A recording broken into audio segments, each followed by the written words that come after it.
All right. Is the microphone on? Can everybody hear me?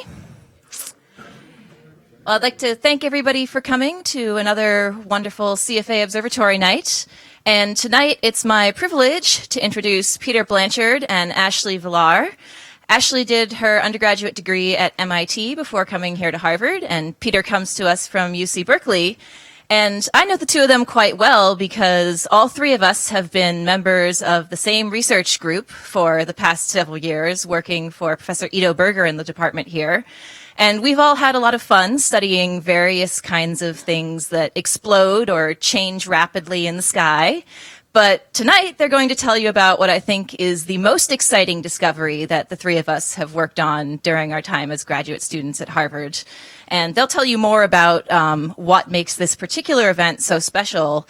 But it really is a momentous moment in astronomy because astronomers and physicists working together have opened up a whole new window to understanding the universe. And every time we develop a new technique for learning things about the universe, we always see new and unexpected things, and we always learn a lot. So this particular event is a Rosetta Stone that's going to help us unlock a lot of new answers to some of the most fundamental physics questions that exist. And it's going to provide us with a wealth of information that we're still poring over months later and years later. And I'm really excited to see what else we're going to learn as this new era of multi-messenger astronomy gets underway. So I'll get out of the way and turn this over to them, and hope you all enjoy the talk. Thanks.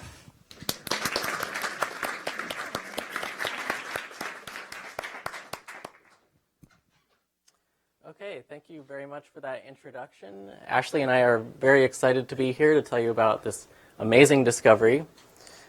So you may remember, some of you might remember back in October, there were quite a few news stories that came out about something really, really exciting. So the New York Times was talking about this fierce collision of neutron stars. Washington Post, scientists detect gravitational waves from a new kind of nova, a new era in astronomy. Scientific American, gravitational wave astronomers hit the mother lode. So clearly, there's a lot going on here. And so our goal tonight is to sort of break down this discovery into all the different pieces and try to help you understand the significance and why astronomers were so excited about this.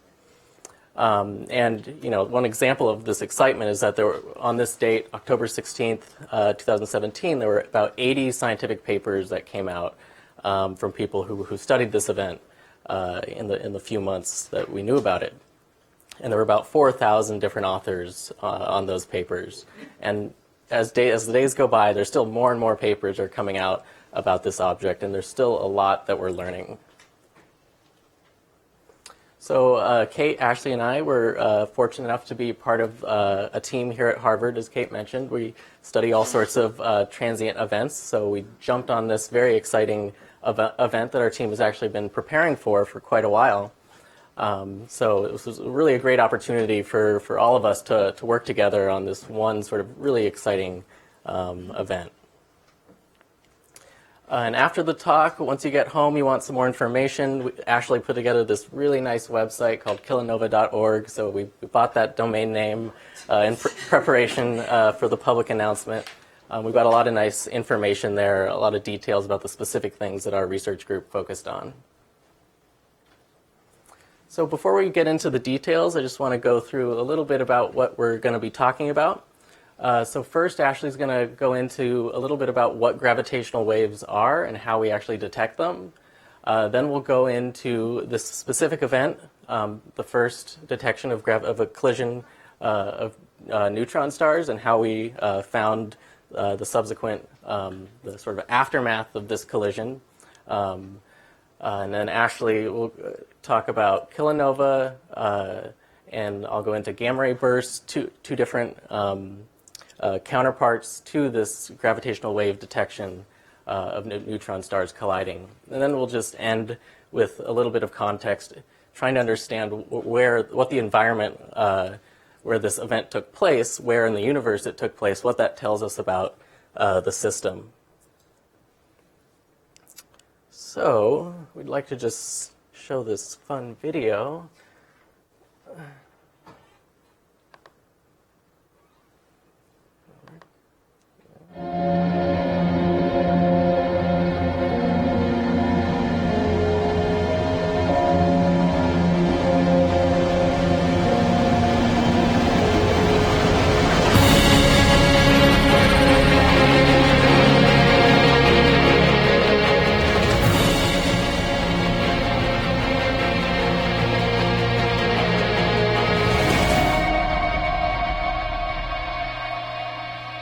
so that video just gives you a sense of the wide range of phenomena that were associated with this event. And we're going to go into all the details, starting with what gravitational waves are. Yeah. My microphone working?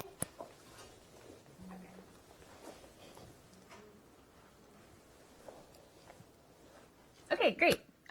So we're going to go way back in time, as we normally do in physics. It's an old field. And we're going to talk about, well, Einstein and general relativity. But before that, let's actually talk about an earlier theory of gravity, which is from Sir Isaac Newton, who I'm sure you're all familiar with. So Newtonian gravity and Newtonian physics is what we typically learn about in high school. And that's the idea that, well, there's not really a great explanation for gravity, but something that's acting on massive objects. So just like all of us, we all have mass. And it's a very descriptive theory of gravity, that there's a certain way that gravity seems to affect massive objects. And because there's no physical explanation, one of the important things in Newtonian gravity is that there's kind of this instantaneous idea of gravity. So if I were, like magical and I could make a planet and just plop it into space, instantaneously everything around it would feel that gravitational field in the Newtonian theory of gravity. So there's no sense of kind of propagation of information. Okay, so then let's fast forward in time. So that's the late 1600s is Newton, forward all the way to the early 1900s. And I'm showing a picture of this nice young man who you know is Albert Einstein. And I think often people show kind of the wild-haired old guy for Einstein. But actually when he did a lot of his very he did a lot of groundbreaking work. But when he did this groundbreaking work, he was actually pretty young. He was in his late 20s, early 30s. So he looked kind of like this. And so he came up with this really beautiful theory of gravity called general relativity, which tied together gravity, mass, radiation, and not just, I would say, light, and time and space. And the way he did this is that he said that gravity is actually describing a geometric property of something called space-time. So space-time is just the connection between space and time. And what he said is that gravitational objects actually create a curvature in space-time. So this is easy to visualize.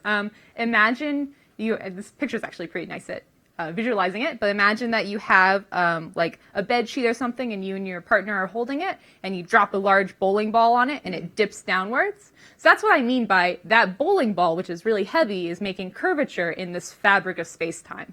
So that's what's happening in reality, according to Einstein and according to general relativity. And so the reason why we see, for example, the Earth orbiting the sun is because these small objects are actually going in orbitals around the more massive object in the same way that, for example, if you've ever gone to the mall and you've dropped a coin in that little spinny thing and it's actually circling around that curvature. So that's what's kind of going on, is that it's circling around this curvature in a very specific way that's described by general relativity. Okay, so what was cool about general relativity when he came up with it is that it actually had very clear tests of his new theory. And so I'm just going to talk about them because they're pretty fun. So the first one is this precession or change in Mercury's orbit. And you may be thinking, that's really specific. Why in the world is this a test? The reason why is actually so astronomy is a very old subject. And what astronomers used to do is almost exclusively just look at stars and planets and see what they're doing and how they're traveling. And with Newtonian physics, we had a pretty good idea of how the planets should be going around the sun. But Mercury was doing something really weird, and it kept changing its position in that it was precessing. In other words, the place where it was landing when it was farthest from the sun seemed to be shifting across the sky. And people kept coming up with ad hoc theories to describe this, but nothing really explained why this was happening. So Einstein knew about this effect, and so he said, well, this could be an explanation for this precession of Mercury's orbit. The second test is the deflection of light around stars. And so this is also a fun test. So Einstein came up with this theory of general relativity in like 1910-ish. So in 1919, Eddington and Dyson actually went out during a solar eclipse and they wanted to test the idea that photons would bend around the sun just due to its gravitational field. And the way they did this is that they knew that there were some stars very close to the sun, and during a solar eclipse you would be able to see those stars, but their position would be slightly shifted due to the general relativistic effect. And so they actually went out and measured this during a solar eclipse. And what's kind of funny about this is that there was a huge deal at the time because they claimed that they had exactly measured what Einstein predicted and this proved general relativity. But now looking back, pretty much like all historians agree that this experiment was totally just dominated by systematic errors, and there's like a 50% chance that they would have proved him right and a 50% chance that he would have been very wrong.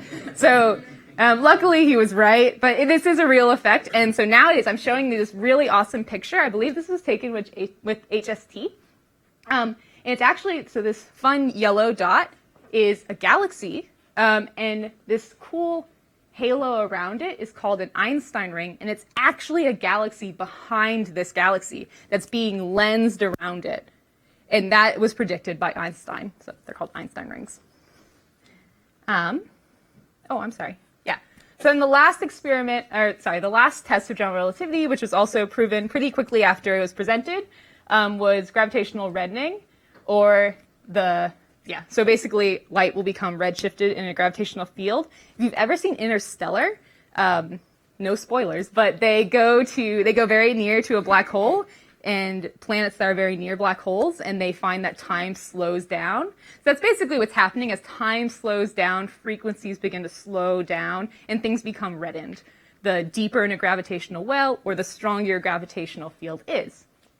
So this also has a cool history in that it actually got measured in the Pound-Repka experiment in Jefferson. So this is at Harvard, just down the street near the Science Center. And it's kind of hard to explain, but basically they took some light from literally the top floor and shined it to the ground, and they measured a reddening effect, which was pretty cool. So the last tests, though, well, let me say maybe that all three of these tests are really static, and by that I mean that they're not involving anything that's moving or something that's dynamic. So I'm just saying if I have, a star, it will bend light around it. But Einstein began to wonder, well, what if something really massive is moving in space-time? What if it's going back and forth really rapidly or something? What kind of dynamic effects will we have? And he went back and forth about this, thinking what the effects would be, and eventually he did decide that there would be this really interesting effect called a gravitational wave. So what is a gravitational wave? It is what it sounds like. It's when space-time is actually moving due to the effect of a strong changing gravitational field. Okay, so I'm showing you this kind of confusing graphic of two circles doing something strange. But what's happening is gravitational waves are a really unique type of wave. So most waves that you think of are dipoles. That sounds confusing, but if you think of a water wave, just look at my arm. It goes up and down, up and down. It has 2 points it kind of jumps between. That's called a dipole. So what's interesting about gravitational waves is that actually they're quadrupoles, which means that they'll expand in one direction and then actually a secondary direction as they travel. So space-time is kind of doing something like this. So Einstein predicted this. And he thought, this is a cool idea. I'm not entirely sure if this, well, he thought near the end of his life, he thought that they did exist. But probably doesn't have any too large of implications that are really measurable, at least at a terrestrial level. That's kind of what he thought. So how would we find gravitational waves? Let's just say that we do want to detect them, and we don't want to do it using kind of astrophysical experiments, so we don't want to go look at the sky. We want it to happen like on Earth. We want to measure it. How would we go about doing that? So I'm going to explain to you a pretty simple experiment to do that. And you start with a laser, like the laser pointer I have that you all know what that is. And so you shoot that out, and you put it through something called a beam splitter, and that does what you think it does. It literally just takes that light and splits it into two, and it's going to send one up and one to the right. Yes. And then those two split beams are going to hit mirrors and come back together. And depending on the length of these two, use laser pointer. Depending on the length of these two arms, they're either going to come together constructively or destructively. So you can again imagine if you had two ripples of water if you had two ripples in water, then sometimes waves come together and they actually build each other up, and sometimes they cancel each other out. So that's what's happening. Sometimes the laser light will come together just right so that it will build each other constructively and come back exactly as it came in, and sometimes they will exactly cancel each other out. And this happens, as I said, due to the change in length of one of the arms. So if a gravitational wave were to come through, and I told you that it's bending space-time, then that means that the length of this arm relative to this arm will change as a function of time. And we could measure that if we were able to somehow translate this beam signal into a change in the length of the arms. So that's the idea. So this was a pretty big, this is a pretty bold experiment, so Einstein just didn't think this would work. And the reason why is because if you ever wanted to do this, you would need to build one of these instruments so big that it would basically be impossible. All right, so now we're going to fast forward to recent times and millions of dollars later, and we made one. So this is LIGO, or the Laser Interferometer Gravitational Wave Observatory. So I just want to let you know that these arms are each 2.5 miles long. And we actually have two of these guys. One is in Louisiana and one is in Washington. And they're extremely sensitive. So, for example, the one in LSU, a fun story that they tell you is that they actually have to shut it off during the football games because you can hear literally everything. So they're extremely sensitive, and not only that, so they're 2.5 miles long, but they actually inside them have a cavity that bounces the laser back and forth, so that the effective length of each of these arms is 700 miles. Yeah, so that's extremely long. And the reason why we do this is because the longer the arms are, the more sensitively you can measure a small change in those arms. And so these are so sensitive that they're actually able to measure a change in the length of space that is 1/1000th the radius of a proton. So let that sink in. A proton is the building block of us, the very smallest thing, and 1/1000th of that they can measure. So you can see why Einstein would be a little hesitant to say this would work.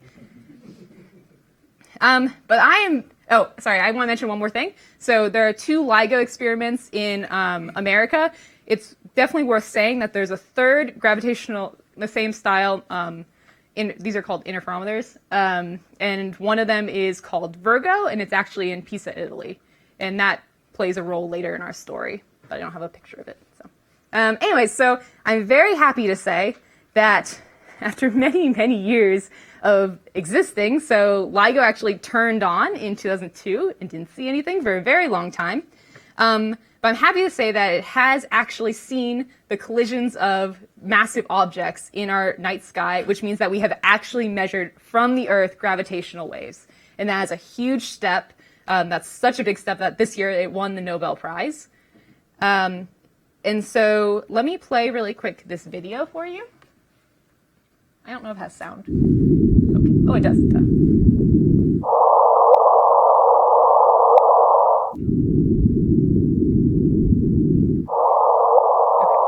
So actually the sound mattered a lot. I forgot. So if you heard that and you heard the chirp, did you hear that? Okay. So this is actually kind of fun. Because we're measuring vibrations, you can actually literally translate them to audible frequencies, and that is literally, if you were able to hear gravitational waves, what it would sound like. So that is the collision of two black holes that you just heard. It's that little chirp, chirp that they make when they collide together. And so in total, they've actually seen 5 events of high significance, 4 of which have been 2 black holes that have collided together, and we've measured their gravitational wave signal. Unfortunately, with 2 black holes, we don't expect to see any light from the event. So we're kind of limited in the astrophysics that we're able to do. But really recently, something really awesome happened, and we saw a totally different type of event that will be the focus of the rest of this talk. Okay, so we're going to open it really quick for Okay, no, I'm not. We're going to open it really quick for questions. Oh, yeah. Yeah. How can you tell what direction these are coming from with just the lasers? Yeah, that's such a great question. So the okay. How do I want to say this? So the direction of this instrument actually matters, and they actually have different sensitivities in different areas of space. So it's so if we were on a drone looking down at this picture, we're most sensitive to gravitational waves above and below the detector. And that's just due to the way that the gravitational waves propagate and expand the arms. And so that's one way you're able to, well, that's the way that you're able to tell what direction they're coming from. Because we have multiple detectors, we can say, okay, if this is the sensitivity of this instrument in this direction, and this is the sensitivity of the other instrument in the other direction, then we can kind of cross-correlate and tell where it's coming from. That being said, I don't think we have a picture of this, but you get very large regions of uncertainty, so you're not totally sure where it's coming from, and Peter will actually talk about this is one reason why it's so important to have a counterpart that has actual electromagnetic radiation or light coming from it, because that makes it a lot easier to say, oh, it came from right there. Yeah. Yeah. Oh, sorry, there's because it repeated. Yeah, because there was just one chair. Yeah, sorry, I should have said that. Any other questions? Sorry. Oh, yeah. If there were two black holes colliding at the same time, maybe a little farther away or something, and both the lasers took longer, would you still be able to detect it? Well, if at exactly the same time two black holes collided, that would probably confuse LIGO, so I'm going to explain why. The way that they look for these events is that they actually take Einstein's theory and they say, oh, well, I'm pretty sure the chirp's going to sound like this. And so then they actually take what they expect to see and they search for just that inside the data. So if two of them were on top of each other, they might get a little confused. So I'm not totally sure if we would see it or not. It'd also be really unlikely to happen, so let's hope it doesn't. Of course. Yeah. So for the two different LIGOs, one in Louisiana and the one in Washington, what about is the delay time between them for the data? Oh, that's a really good question. I don't actually know the exact answer. So, do you know?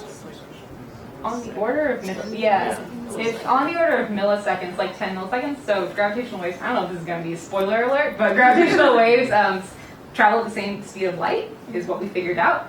And so it takes about the time that it'll take light to travel from Washington to Louisiana, which I guess is milliseconds. Yeah.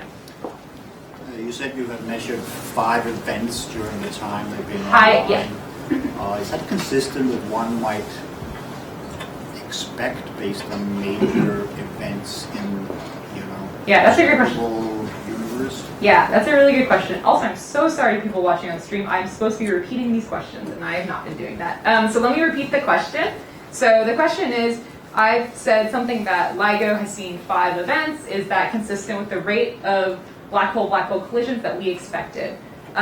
So I want to first say that LIGO has only reports events that have a very high significance. That just means that they're really sure that this truly was an astrophysical event and it wasn't some glitch in the system.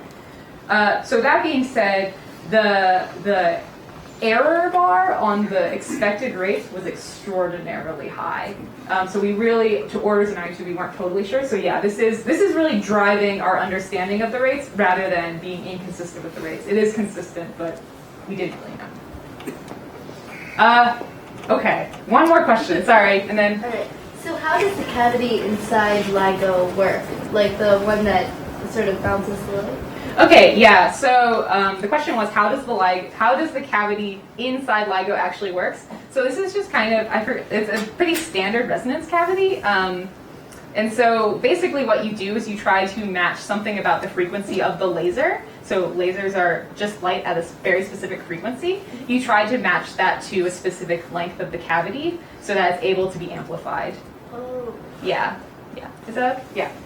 Okay, so I'm going to move on so that Peter can chat next. Yeah.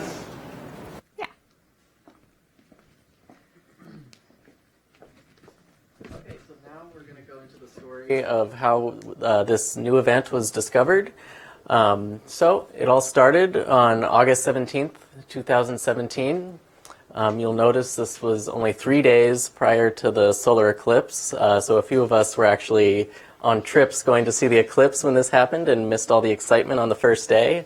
So I didn't had to get caught up to speed when I got back, but it was still quite exciting to hear about everything. So what happened was, at 8 a.m. on August 17th, LIGO, the instrument we just heard about, sent out a private alert to a group of astronomers saying that they had detected gravitational waves from the collision of 2 neutron stars. And so encoded in the gravitational wave signal, we could actually tell that this new detection was coming from the collision of 2 neutron stars rather than the collision of 2 black holes like we've seen before.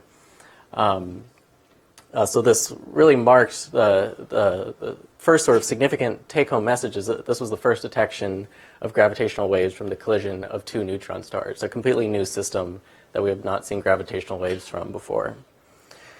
So another sort of interesting thing about LIGO is that all of these alerts about these events are private, so they're just sent to a select group of people who have agreed to keep these secret until LIGO decides when they want to publicly announce these things. So our team here at Harvard is one of these groups of astronomers who get these alerts so that we can then point our telescopes at them to try and look for these electromagnetic counterparts. So before getting into more details, we want to know, so what's a neutron star? We've talked about black holes, but we have these 2 neutron stars that are colliding. So what actually is a neutron star? Different types of stars evolve in different ways. So all stars are born in sort of these nebula of gas and dust inside of galaxies. And if we're talking about just sort of an average star like our sun, this will go through a sequence like shown here. So it'll evolve into a red giant. Eventually, it'll then the outer layers of the star, like our sun, will just sort of poof off and become a planetary nebula. And the core of the star, the sort of leftover core of the star, will become a white dwarf. So that's what will happen to a star kind of like our sun. But if you have a more massive star, for one, these types of stars live for a shorter period of time. They're burning their nuclear fuel more rapidly. So these will evolve into these red supergiants. These are more luminous than just a normal red giant. And eventually they'll explode in these spectacular supernova explosions, which is something that I actually focus more heavily on in my sort of normal research. And then depending on the mass of the original star, you'll either get a black hole or a neutron star. So the very massive stars turn into black holes at the core. But the more typical massive star will turn into a neutron star. So this neutron star is basically just sort of the leftover core of a massive star that's exploded as a supernova. And so these neutron stars are extraordinarily small and very dense stars that are composed mainly of closely packed neutrons. So you can basically think of these as just these extremely dense balls of neutrons. And they're very small, so their diameters are about 10 kilometers, so that's maybe about the size of a city. So these are extremely, extremely small stars, and a lot of mass packed into them, so they're very dense. So that means the gravitational fields surrounding them are very strong. So we have 2 neutron stars that are colliding. So how do we get that? So if we have 2 massive stars that are in a binary system, and both of them happen to evolve into these neutron stars, then we're going to have 2 neutron stars that are in a binary neutron star system. So that's exactly what we need to have the ingredients for a collision at some point. So over time, these 2 neutron stars will radiate gravitational waves, and slowly they'll start getting closer and closer together, and they'll collide in this spectacular collision that we've seen for the first time. So here I'm showing an image that just kind of gives you a visual representation of sort of what the data is that we're seeing from the gravitational wave detector from LIGO. So here we're just looking at frequency increasing upwards, and then time increasing to the right. So time 0 here is when the two stars actually collided together. So we can see that as time increases, this signal here is showing the merger of the orbit of the gravitational wave signal of the two neutron stars. The frequency is increasing as they get closer and closer together. They start spinning more rapidly as they get closer and closer, and then eventually they merge together. So what's really special about these neutron star collisions is that, unlike for the collisions of black holes, we do expect to see some kind of astrophysical signature of neutron star collisions. We expect to see some electromagnetic signature, normal light radiation.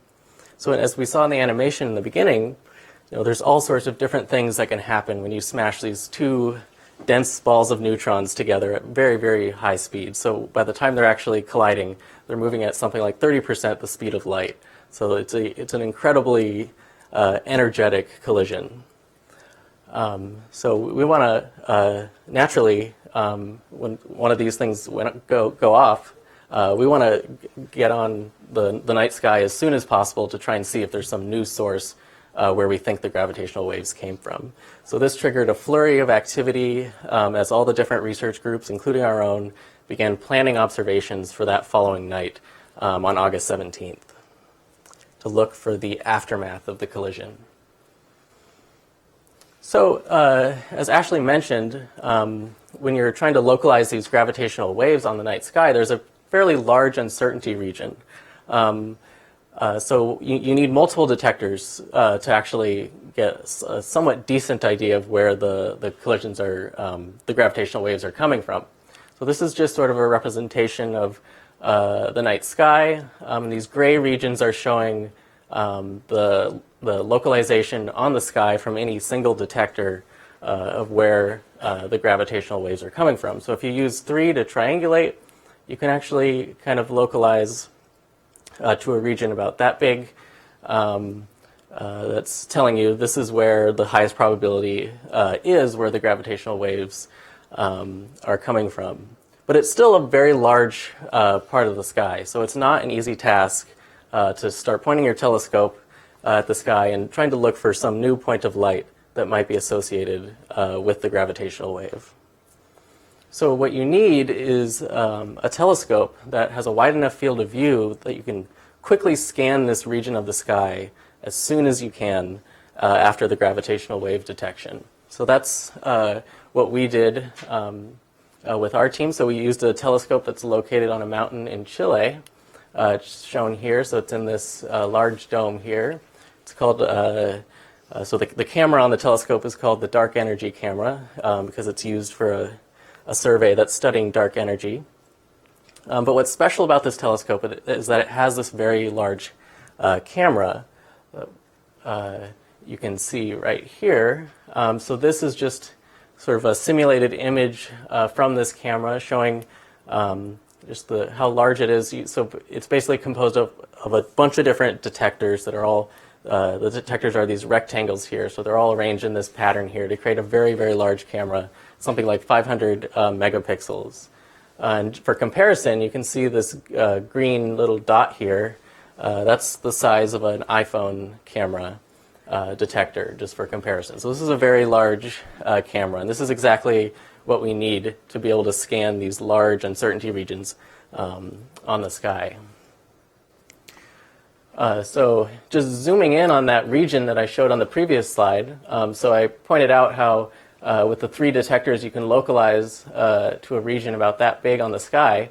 So just zooming in on that region there, this is what this image in the middle here is. So the white lines and the dotted lines are the contours showing the probability region where it's most likely that the gravitational waves came from. And the red little footprints here are just showing the footprint of this large camera on the sky. So even with this large camera, this wide field of view telescope, you still need quite a few pointings to be able to cover the entire region.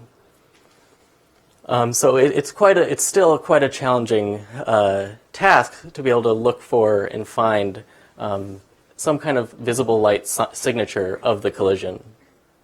But one thing that makes this a little bit easier is that you actually do get some distance information from the gravitational wave data.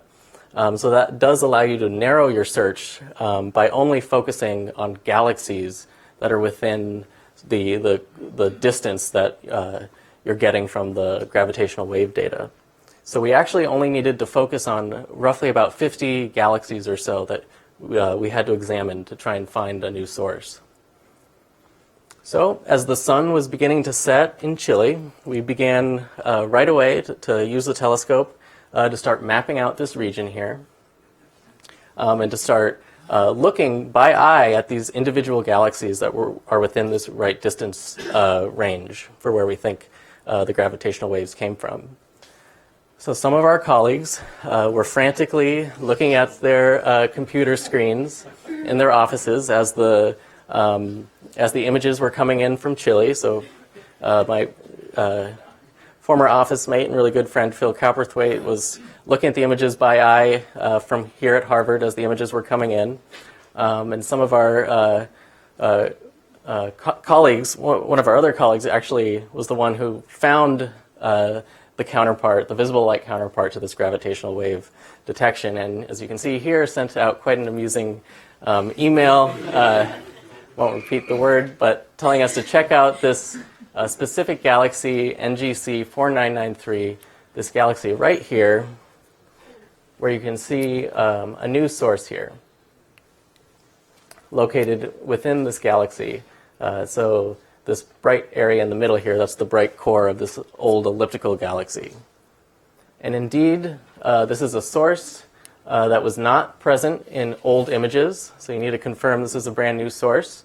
So this image here is an average of images taken from 2009 to 2014, and then we have the new image from the night right after the gravitational wave detection showing this new source that was not there before. So this is the first detection of an electromagnetic counterpart to a gravitational wave.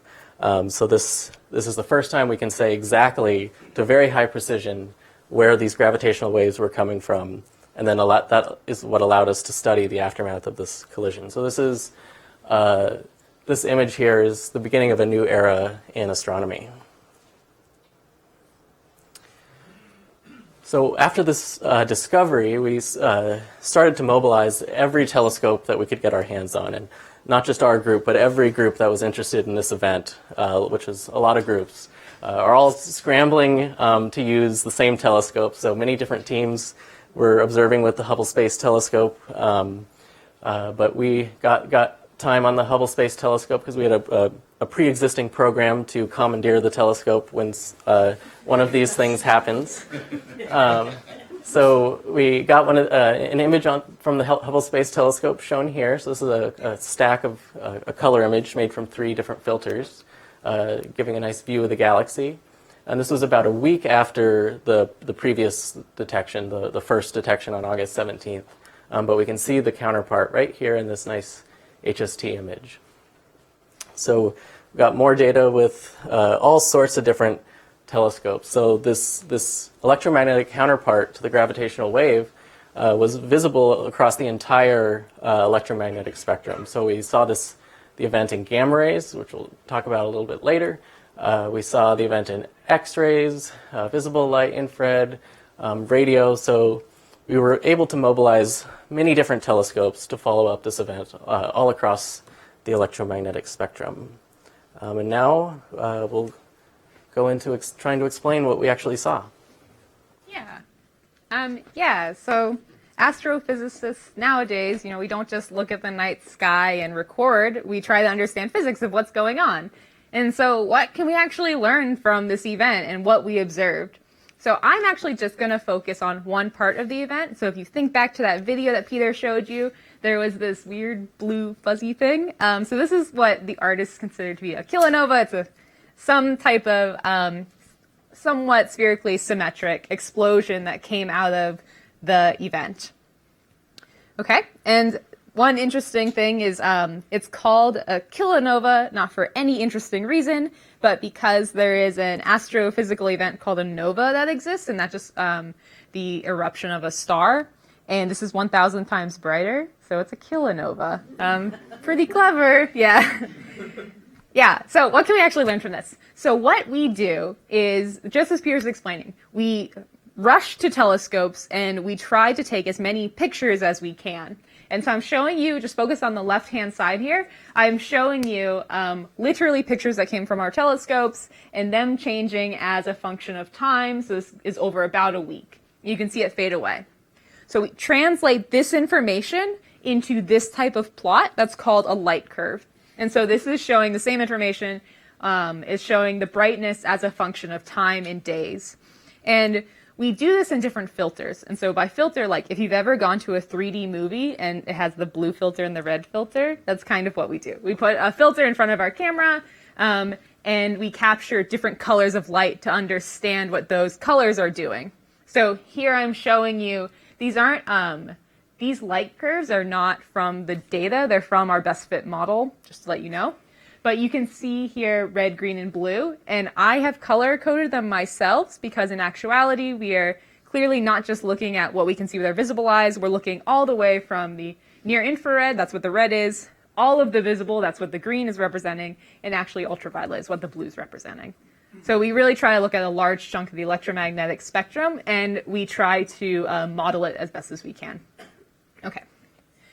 So right off the bat, when we got this data, we instantly realized that this was not something we were used to seeing.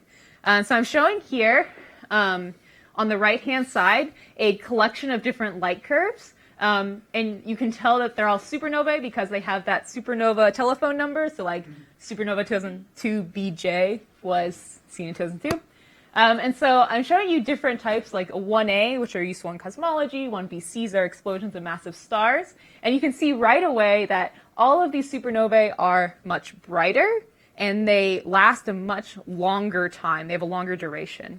So just right away we realize this event is very dim and fading very rapidly. And this plot doesn't really show you this, but we also realized that the event was really, really red. And these were all key signatures of a kilonova. They were already predicted. So we were really excited to model this. I'm going to tell you a little about what the modeling actually tells you at the end of the day. So the first thing we can learn are just kind of the basic physical parameters. So we learn about the energy and the mass of the explosion.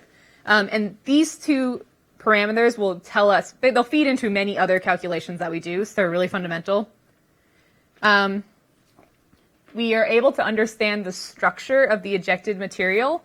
So our team would argue, from what we've interpreted it to mean, that we actually think we were seeing kind of a donut shape of material, so like a torus, and it was very slightly pointed away from us. So the hole was not pointed towards us. And we understood this from the different components of the ejected material that we saw. So we saw, for example, a lot of very red and slowly moving material, and we interpreted that to be from the donut shape coming outwards. And then we saw a smaller amount of blue and very, very fast material, and we think that that was coming from where the hole of the donut would be. So in this picture, you can kind of see two different jets, and that's roughly where the blue component would be. But the jet is a different physical phenomenon that Peter will tell you about.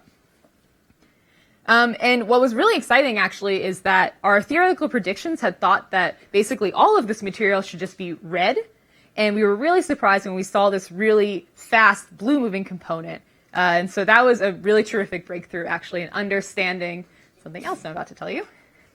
Oh, after this. Another fun thing that came from this is that we learned, or at least, again, our team would argue, that the collision of these two neutron stars actually formed a black hole. And this was really cool because we didn't know what these collisions should form in that there were kind of some options. So you can actually, if you collide two neutron stars, you could just end up with a bigger neutron star at the end of the day, or hypermassive neutron star that's rapidly rotating.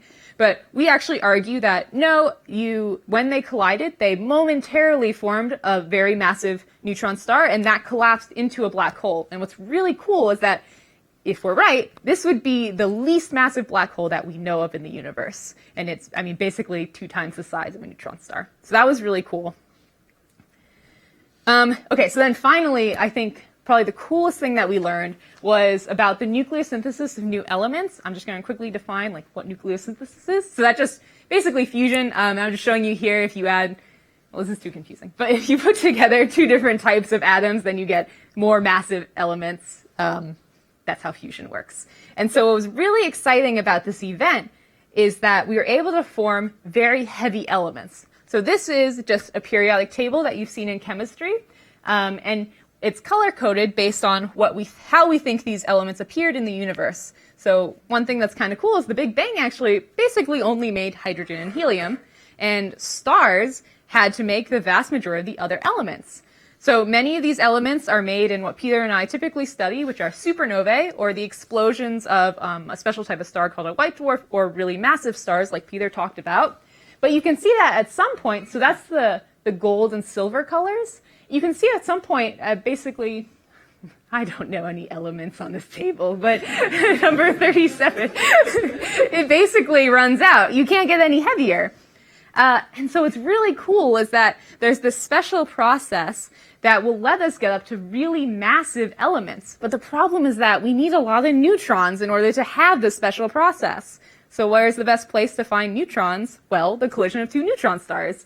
And so with that special process, we're able to add up a lot more of the periodic table that we otherwise were not able to produce.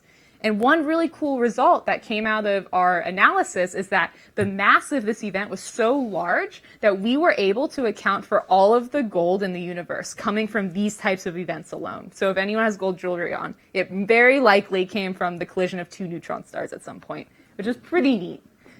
Yeah. So are there any questions on what I am talking about or what Peter has said? Yeah. I have 3 questions about what you were talking about. Okay. One for him. Okay, so one of my questions is, you said that it would make a torus shape. Why would it make a torus shape? Okay, that's a really good question. So the reason why it does this is when the 2 neutron stars are colliding, they kind of naturally, sorry, I want to think about the correct words to use. You can, sorry, what is the best way to say this? When you're colliding, just look at my hands, I guess. When you're colliding 2 neutron stars, there's kind of a naturally, like, flat land. And that's the plane. Do you know what a plane is? Okay, that's the plane in which they're colliding. And so that kind of gives, sorry, an axis of symmetry. It kind of gives you just a plane to work with. And so you'll just naturally form a torus type of shape that's within that plane that they've collided in. And that's why you would get it. But, I mean, I say torus. It may also be somewhat more spherical than that. It doesn't have to be a true donut or anything. Yeah. I'll come back to you. Yeah. In some years ago, in 2015, you saw these black holes colliding. Mm-hmm. And then when you had the supernovas, you suddenly knew there was supernova. I mean, every time there is an event, you look for in the sky, or because you also say that this electromagnetic energy that give you a different reading. But what is the difference between a black hole? Is the gravity too much gravity doesn't allow this electromagnetic energy to go out, or it's like a 2 questions? Yeah, so the question is sort of why you don't have electromagnetic radiation from the black hole collisions that you do from the neutron stars. You know, when you have 2 black holes that are merging, you really just don't have any matter around to produce light. So light is just generally produced when you kind of ionize it and heat it up to high temperatures. So when you have neutron stars colliding, you have these neutrons that are colliding together, and you just have material that's ejecting out at high. You actually have material that's ejecting. So you don't have that, or at least we don't think, with merging black holes, because they're just black holes. There's nothing really surrounding them. What's the? Oh yeah. What's the difference of the signature of the gravitational wave from a black hole collision versus a neutron star? Apparently, you sort of instantly knew this was a neutron star collision. Yeah, yeah. So what's the difference in the signature? Yeah, so the question is what the difference is, what the difference in the gravitational wave signature between black hole mergers and neutron star mergers. So the difference is in the frequency. So that's what kind of immediately tells you that it's a different type of system. And you can then estimate the masses from there. The masses of these objects are much more consistent with the neutron stars. Yeah. Okay, so how can you tell like what materials let's say two merging black holes have? Like, how can you tell how these materials, like gold, let's say, were made? Yeah, that's a really great question. So the question was, how can you tell that something like gold was made, or how can you tell what was synthesized in this explosion? And so the way that we're able to tell is through predictions of what something, and we're not going to talk about this, but of something what the spectra looks like. So a spectra is just like, if you think about, I think it's Pink Floyd's cover, they have that prism and it splits white light into the different colors. So we look at those different colors, and that's called a spectrum. And so that has a very particular shape for these special elements. So normally in a supernova, we actually are able to see tiny little lines inside that spectrum that tells us exactly what. Oh, okay. Wait, yeah. So I know about this. Don't they have like a certain signature? Yeah. So yeah, exactly. So inside a supernova, we'll see specific lines that tells exactly what elements we see. In this case, we can't do that. We don't see specific lines, but we have a very specific shape that we see that tells us, oh, heavy elements must have been formed. We just don't know exactly which ones, but we can make the assumption that gold must be one of these elements because of the way we know that gold must be produced. I hope that answers that. Yeah. I have two questions that relate to something that Peter was showing. One was a graph that he showed that had the frequency on the y-axis and on the x-axis was time. But you didn't have a scale for the time. What is the scale? Oh, just went right by it. Yeah, there. So there was minus 10 seconds. So zero is seconds. So seconds. Okay. Yeah. Another difference between the neutron stars and the black holes is the black hole signal is only in the LIGO band for like it was like 0.2 seconds or milliseconds. Yeah. The first one was very short. Yeah. So this is longer. you can see for 10 seconds or even longer. You can actually see the signal. The second question was, a few minutes after that, you said that the neutron stars were coming together at about 30% the speed of light. Was that how much they were orbiting, or was that just how much the two center points were coming at one another?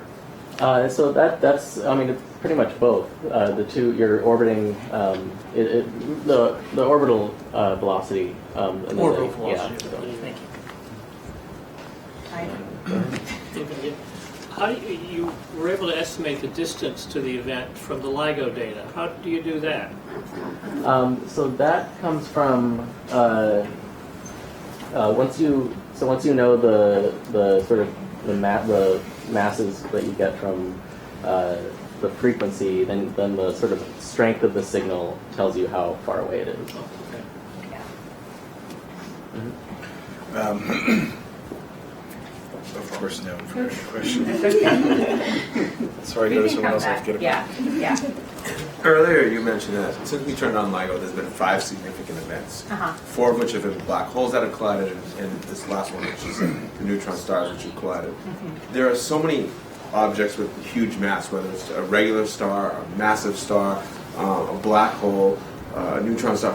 Why are we seeing the same objects collide? Yeah. Why wouldn't a giant star and a neutron star, why wouldn't two massive objects collide no matter what they are? Yeah, so that's a really good question. The question is, so we're only talking about black holes and black holes colliding and neutron stars colliding. Why aren't we seeing just a sun and a sun colliding?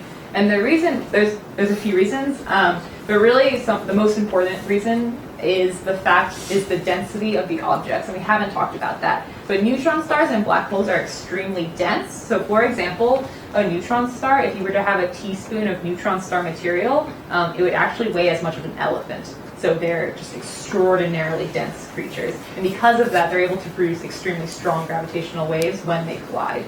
So that's a major reason why we're seeing these. Not quite your question, but relatedly and interesting, we don't, for example, see supermassive black holes collide in LIGO. And that just has to do with what Peter was saying, that they collide at different frequencies, and LIGO is not sensitive to that. Yeah. Okay, one more question maybe then. So I'm guessing that LIGO is non-directional, and if that's true, how did you know where in the sky to look? Well,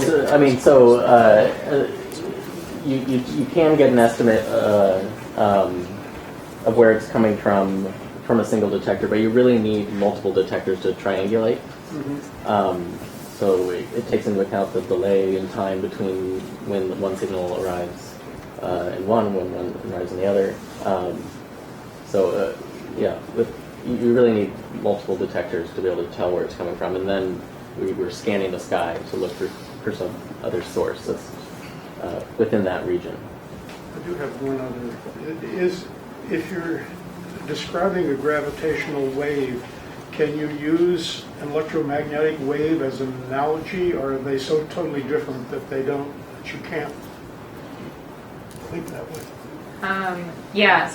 So like I was explaining, they're analogous in that the very basic properties, like they have a velocity, they have an amplitude, but because they're quadrupole versus a dipole, so again that just means dipole goes up and down versus quadrupole has 4 moments. It's different mathematics behind it, but for being intuitive thoughts or something, yeah, you can just think of it as any wave. I think we should move on because we still have a lot more.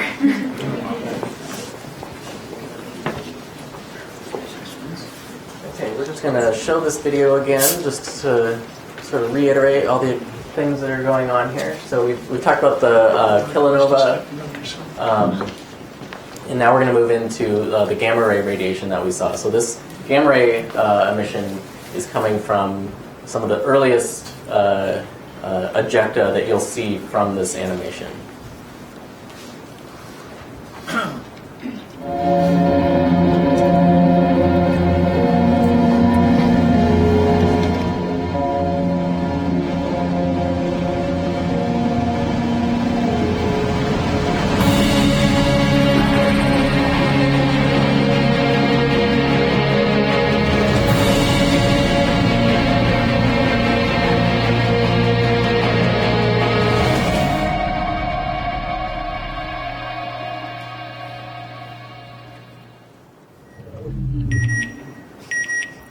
Okay, so you saw in the middle the kilonova. This is that torus of material that Ashley talked about. But there were some things going on before that and after that.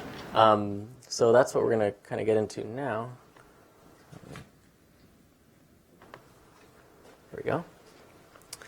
Okay, so in addition to this kilonova that we saw, we also saw a gamma ray burst associated with this gravitational wave detection of the neutron-star collision.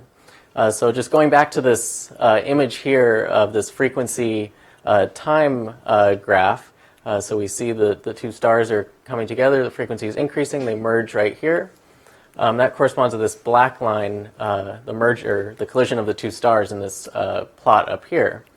And then only 2 seconds later, we saw a burst of gamma rays coming from the same region of the sky as the gravitational wave emission. So that spatial coincidence and coincidence in time meant that these were very likely related to each other. And so without even knowing what a gamma ray burst is, this short delay between this burst of gamma rays that we saw and the gravitational wave collision already is telling us something really interesting. So it's telling us that the speed of gravitational waves is nearly exactly the same as the speed of light, because they traveled a very, very far distance, but only arrived 2 seconds apart. And this already rules out quite a few alternative theories of gravity from Einstein's general theory of relativity, which predict different gravitational wave speeds. So already 2 seconds after the merger, we have some interesting scientific implications. So what exactly is a gamma ray burst? So these have for a long time were mysterious bursts of high energy gamma rays that have been known from about the 1970s. There's kind of an interesting story about how they were first detected. So they were originally detected by satellites that were launched by the United States and the Soviet Union during the Cold War to monitor each other to see if to monitor whether one nation or the other was testing nuclear bomb explosions after the test ban treaties. And so for quite a few, several years or so, these detections of gamma ray bursts was actually classified information. And then it wasn't until afterwards when they realized that these gamma rays were coming from space rather than from Earth that they unclassified them, and it opened up a whole new field of astrophysics research.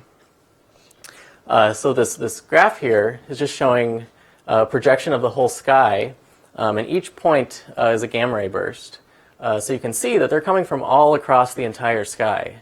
So that's telling us that they don't originate from our own galaxy, which is shown in the middle here. They're coming from the entire part of the sky, meaning they're coming from beyond the Milky Way. They're coming from other galaxies. So what exactly do we think that these things are? So over time, people developed theories, and sort of the leading theory basically says that these gamma rays are coming from relativistic outflows from a black hole that's accreting, that has material that's falling onto the black hole. So essentially, so you have this black hole, this engine, there's material from some source that's falling onto the black hole, and then it gets ejected at very high relativistic speeds into sort of this kind of conical outflow that we call a jet. This is a very rapid outflow, and that's what you see kind of depicted in the animation right after the merger.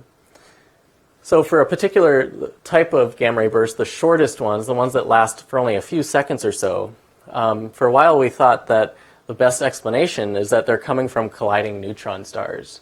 So we had this idea that when you have two neutron stars that collide together, they'll form a black hole, and then material will start falling onto that black hole and get ejected in in these jets.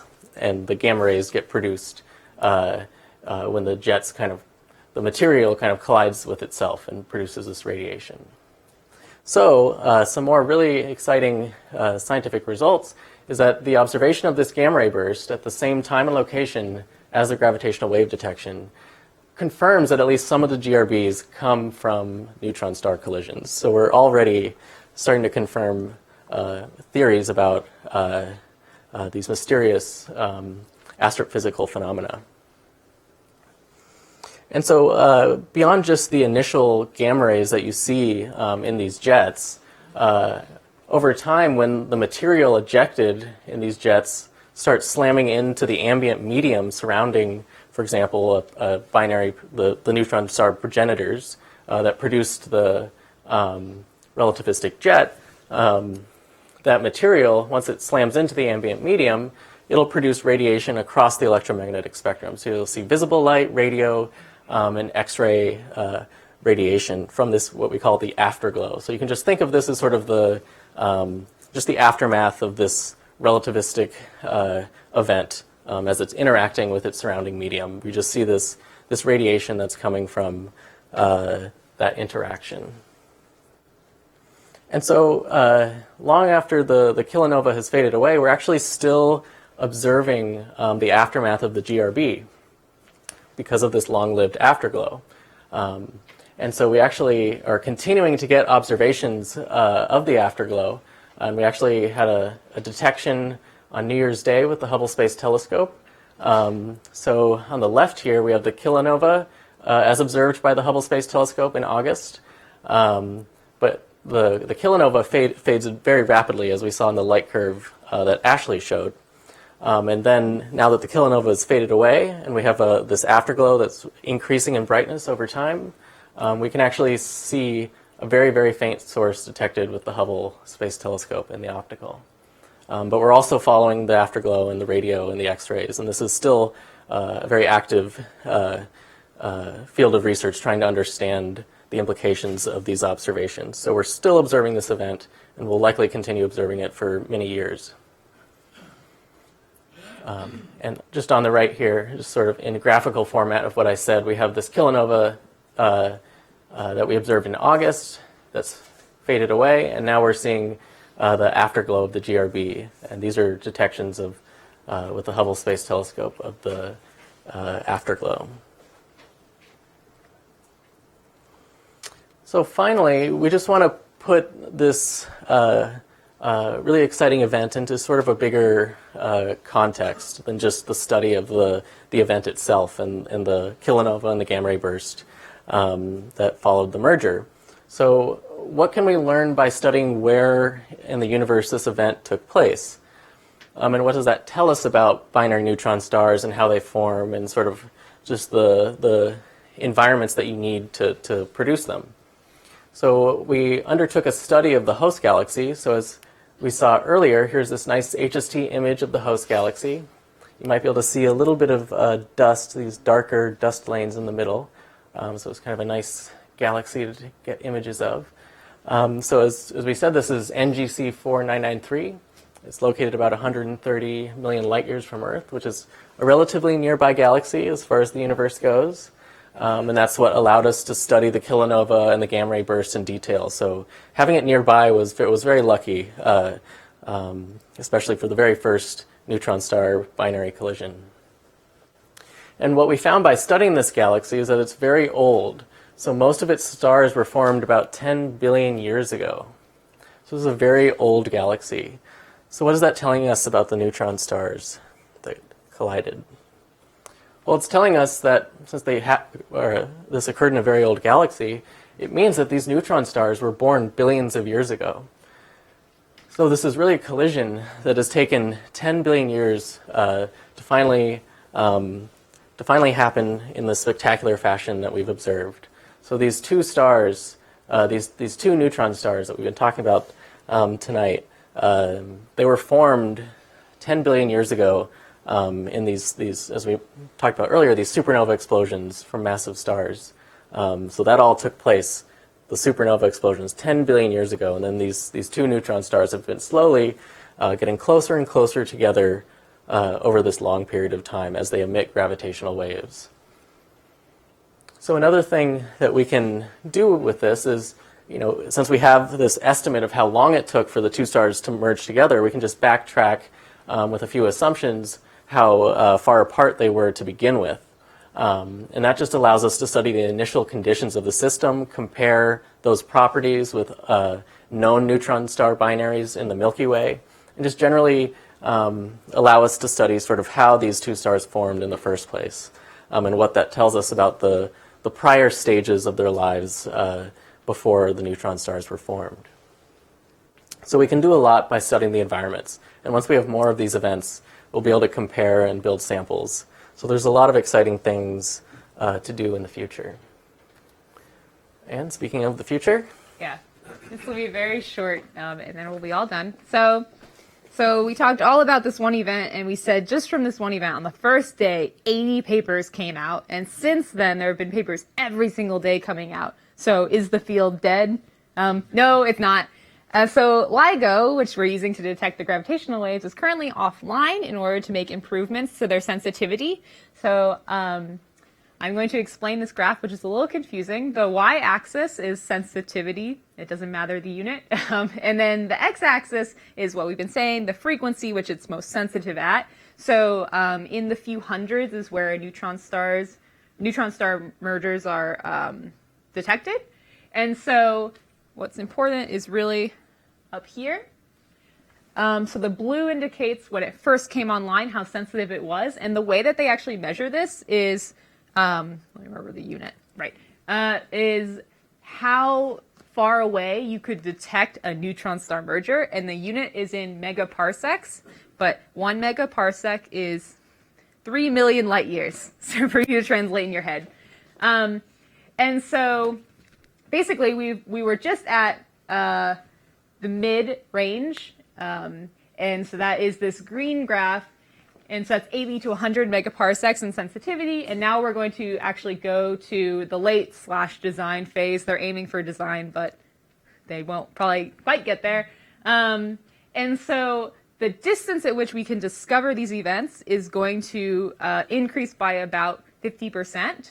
However, that's exciting because the number of events that we detect goes as that number cubed, because it's the volume at which we can detect them. So that means that we can detect maybe nearly 3 times as many events as we have been able to before. And so we're really hoping that when LIGO turns back online, and that'll happen maybe they're saying December now, sometime in December of 2018, that we can detect many more mergers, and we can start to understand the population of neutron star mergers, and there are many conditions and there are many properties. So we're super excited about that. And I think just like we've said in the beginning, this is a whole new field of astrophysics, and there's so many exciting open questions that we can study. Yeah. So I'm just going to end with our outline, and thank you guys so much for taking the time. And Peter and I guess we'll take questions.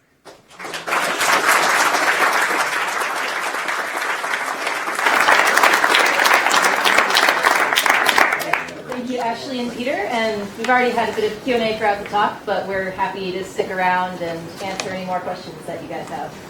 So I think there was a question back there. Yeah, I had a question. What's the likelihood that there will be an event in the center of this galaxy, let's say the black hole, the supermassive black hole will eat a star of some sort? That should be measurable and would be pretty large, I would think. Yeah, actually, so that's actually a whole different field of study, but I mean, it's the same field of the time domain transient study. So when a supermassive black hole accretes a star, this is what we call a tidal disruption event, because the star gets tidally disrupted by the supermassive black hole. So that actually is not going to produce strong gravitational waves that we can detect. But that's actually a whole different field that I also study that's very interesting.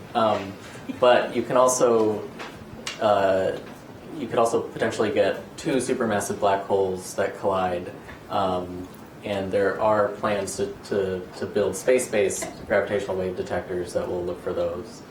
Is that because it's a slow event that it will not generate a gravitational wave? Yeah, so I mean, the frequencies are just completely different, so you have to build a different detector. Another question in the front? Alright, so I have a really big question.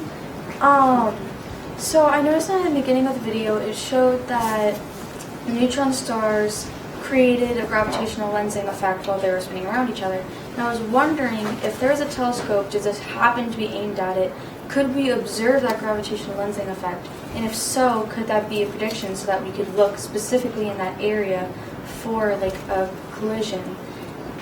Yeah, that's a really good question. I think, unfortunately, that may have just been artistic effect. So okay, so let me start by saying, you're right.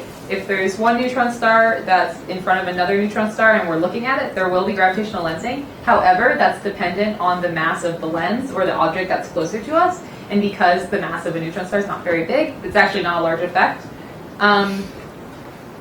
Yeah, and so I'm not sure if there would be something that we could actually observe that would be nearly as bright as a kilonova. Yeah, that's a good question. Yeah? Is gravitational wave can be identified as a speed or as a velocity? And what is that number? Well, so what these results are telling us, based on this observation of the burst of gamma rays only 2 seconds after the gravitational wave signal telling us that there was a collision, that's telling us that because there was only a 2-second delay between the arrival of electromagnetic radiation and gravitational waves across a very large distance, that the speeds are very, very close to being equal. So it updated the estimates by something like 14 orders of magnitude. At the speed of light, yep. When you say wave, I think of frequency and amplitude, but That's not a dipole. So, I see speed of speed. so it does though. It does have a frequency, and that's when we're showing these types of plots in the x-axis. That's why it's in frequency, and that has to do with how quickly the objects are rotating around one another, and that determines the frequency. So that's and the amplitude. I'm not showing it to you because it's a little confusing, but it's measured in something called strain. But when they function the distance of the object, wouldn't it be? Yeah, it is. Yes, it is a function, and it actually, yeah, it's a function of the distance. So we have a question up in the balcony back there. Yeah, go on. About those, like, two neutron stars in that video that we watched. Is it real? Like, was that a real video, first of all? And would like, if it's true, would the stuff coming out of the neutron star collide with the other one, given to the gravity? So the animation, so that video is basically an artist's interpretation of what we think is going on, but it basically highlights all the different components that we see. So it's depicting these real phenomena that we think are happening. So you have the two neutron stars at the beginning that are merging together, and essentially the whole aftermath of the event is triggered by the collision of the two stars, and that launches all this ejecta. Both neutron stars are basically getting destroyed, kind of in this collision. So kind of like comets, except not solid. Yeah. In the back there. So when two black holes collide, like you said that black holes don't emit radiation, but don't they kind of emit radiation with like imaginary particles? Like when imaginary particles pop up like near black holes, like half of it goes into the black hole, and the other half gets emitted, right? So yes.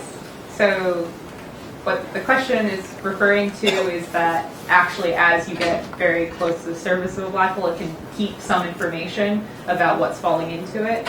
And you may actually have a very small amount of material around a black hole. It's just not enough material. I mean, okay, if I were a theorist, I would not agree with me, but but it's probably not enough material that will actually be able to see something from that, any material that's surrounding a black hole. Yeah.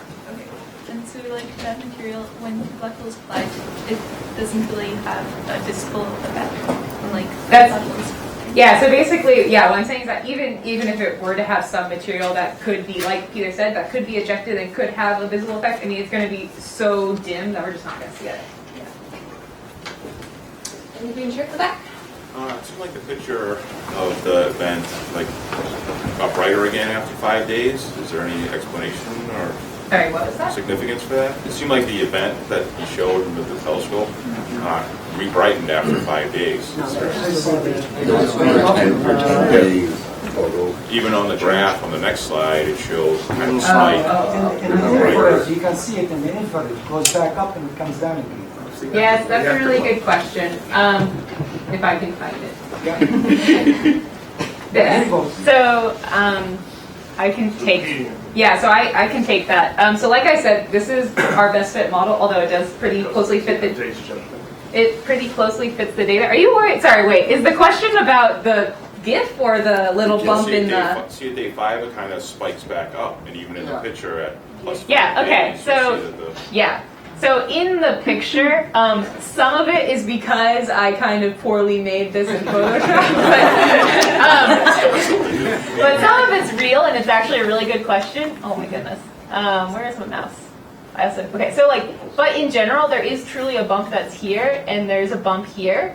And so when I was talking about the different components of the ejecta and how we were understanding the structure, that's actually how we did it, is that we said, oh, there's more than one bump here. And so that's caused by separate components of the structure. And so this red bit, or sorry, they're both red. This first bit is what we think is the very fast and blue material, and that's why it's you can see it peaks a lot more in the blue.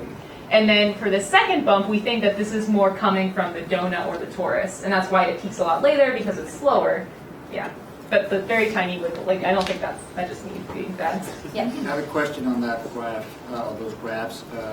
Since you're only able to look at the direction one day after the night after, which is day one or day half, is it really true that you were still catching this explosion on the increase? On day one it's lower, and then day two it's higher brightness. Was it still increasing in brightness? I would think it would be the brightest, a few minutes or hours after, and it will already be on the way down. So that's a really good question. So why isn't it, if we think of a bomb, we actually do think of its brightest at the very beginning, then just kind of dims. So what's happening here is that this isn't powered by just an initial explosion and then cools off. It's actually being powered by the synthesis of new elements. And those elements have radioactive decay, and that's what we're looking at. And so that takes a while to reach its peak, a while being like a day, to reach its peak and then decline. And so, yeah, we actually really did catch the rise and the fall. Yeah, that's a good question. Yeah. Are there any theories on the 2-second difference? Yeah. Definitely no shortage. So we think it may be some sort of astrophysical effect, so that there's some delay between the collision of the two stars and the launching of this relativistic jet. There's some period of time it takes for this jet to sort of break out and for us to be able to see the radiation. So that could account for this delay, but I don't know if there's other areas you want to mention. Yeah. Something in the original event. In other words, one started 2 seconds earlier, so to speak. Right. Yeah. It could be an actual difference in when they were emitted. Yeah. How long before the neutron star collapses into a black hole? What was the time scale of that? So that was on the order of like 100 milliseconds, I believe. Yeah, and we measure that not precisely, but that comes from the models, basically, and what we can predict from our models. Yeah. You talk about how far is this galaxy where this explosion happened, but really how much time ago that happened based on the distance? So it's 130 million light years away. So that means it took 130 million years for the light to travel here. So that happened 130 million years in the past. Yes. That's a small distance in astronomy. A lot of things we study are billions of light years away. So I think we'll just take one more question, but we're happy to stick around afterwards. I think you had your hand up first back there. When neutron stars collide, do they always form a black hole, or can they just form a more massive neutron star? Yeah, so they could form what's called a hypermassive neutron star. We don't think that they can be stable for a long period of time because you need a lot of angular momentum to maintain a larger mass. So we do think you could have a hypermassive neutron star formed, but eventually it'll probably collapse to a black hole. Yeah. Can I say one more thing, if it's okay with you? So for questions afterwards, Peter and I will stay, but Kate is also an expert in the radio and the GRBs and the afterglow, so I'm sure she'll also be terrific to ask questions too. Yeah. Yeah. So let's on that note,